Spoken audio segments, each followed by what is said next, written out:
I'm Kelsey Bishop. I'm Armin Bakari. I'm Charlotte Hatch. And I'm Connor Gleason. And this is Consulting Group 3's project. So first off, we're going to start with our statement of the business problem.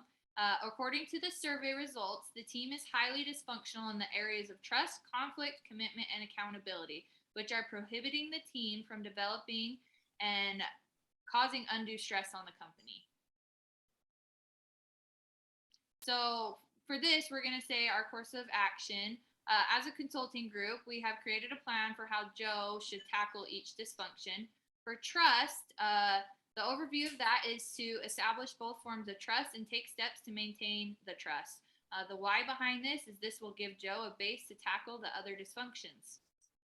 For conflict, encourage healthy, productive conflict among leaders and team members. And the why, this will create an environment where all members are heard and solve real problems quickly.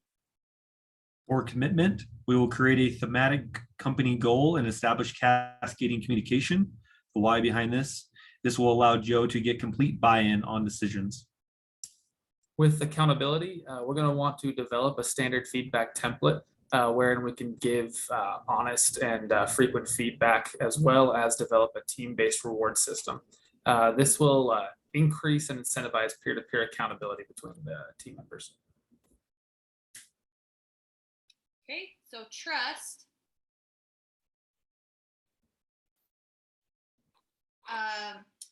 In speaking with Joe, our consulting group learned that Joe's team has a low level of trust among the team members when it comes to both predictive trust and vulnerability trust. Joe himself even said that he couldn't trust several individuals within his team to get the job done. It's clear that there is no vulnerability-based trust either because of unproductive conflict the team is seeing.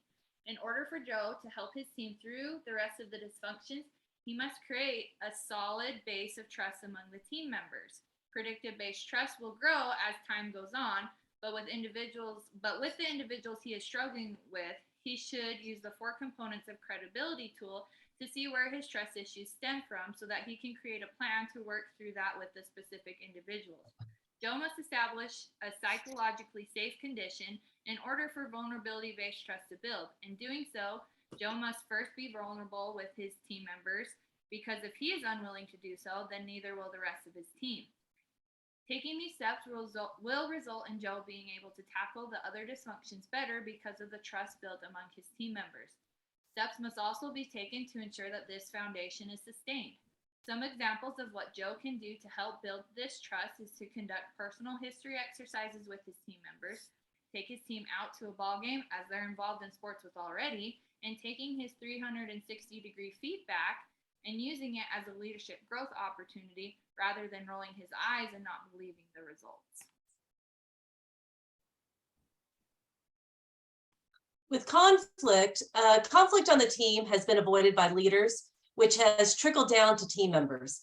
Healthy, productive conflict helps teams produce the best possible solution in the shortest period of time. Teams that are unwilling to discuss issues, the impact that success of the team fail to progress to their potential. In our step-by-step game plan, initially provide opportunities for the team to engage in discussions with team members on an important subject that highly impacts the entire team through conflict mining. Then leaders would use the tool of real-time permission to encourage and praise the views that were shared, recognizing the need to continue such discussions.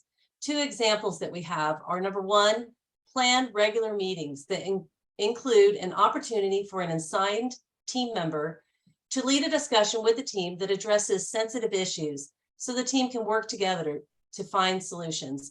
And second, encourage spirited discussions that include everyone's thoughts and ideas.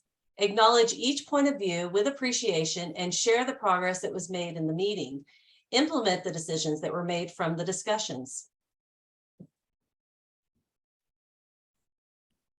Commitment is nearly non-existent within this team, as there is no common goal that is written down and understood by all. This, combined with the lack of communication before and after meetings, only aids in the dysfunction within the company. Step-by-step game plan of what can be done. First, create a thematic goal, which will be qualitative, time-bound, shared among the entire team, and used within a thematic goal model.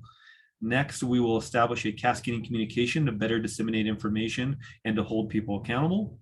Some examples of these are the thematic goal will be used on a specific company growth metric, for example, revenue generation by sales, and will be time bound to a single fiscal quarter. This thematic goal will then be used to create a thematic goal model where all qualitative components will be shared among the team and the ongoing priorities to accomplish this goal. Rules for cascading communication will be set for every meeting. For example, meetings will be held face-to-face, and if not possible, through video calls with the camera on.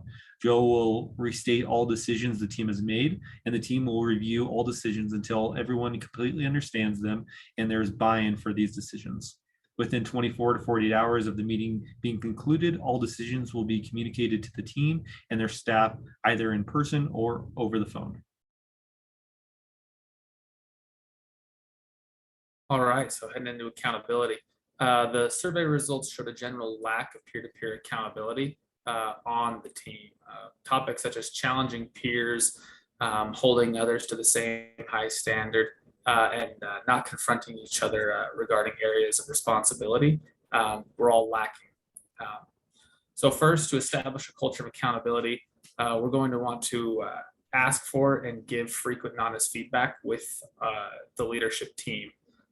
We can do this by setting aside specific and regular time in your calendar to give the feedback to your team and ask for it in return. And here we suggest creating a feedback template so pressing topics are missed. And then additionally on that, we can also ask your direct reports to do the same thing with their direct reports. So this cascades down, similar to the previous slide, the information cascades down to the company. The second step would be to develop a macro level goal-based team reward system. And the goal that we speak of should tie into the thematic goal again spoken of previously. Additionally, with that step, we can also create micro level goals regionally and develop reward systems in those regions as well. And those rewards can be decided specifically within the various leadership teams. So all of this leads to our results, the why. So for trust, if we do those things that we said about trust, it would enhance teamwork and create a greater focus on the organization's direction, and actually less time would be focused on managing behaviors and interactions of the group. Conflict would give opportunities for new ideas and solutions of leaders and team members to be considered and implemented that may help the company reach new levels of success. Commitment will align the team around a common objective. Ambiguity around decision-making will be greatly reduced. Lastly, increasing accountability will help further establish the trust spoken of earlier among the team members, especially if they're all held to the same high standard. So as a consulting group, this is how we will be involved in helping Joe implement this stuff that we've talked about.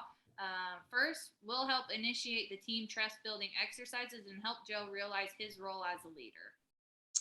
And then second, we'd like to support the company with training on effective ways to mine and monitor healthy, productive conflict. We'll help him by establishing a thematic company goal. And then aiding with accountability, we're going to help you create this feedback template we spoke of, and then also help create and establish a reward system company-wide. So in summary, Joe's team is struggling to function as an effective team due to their lack of trust, healthy, productive conflict, commitment, and peer-to-peer accountability. If the suggestions the consulting team gave are implemented, Joe's team will yield better results. And then this is our handout to be given to Joe's team.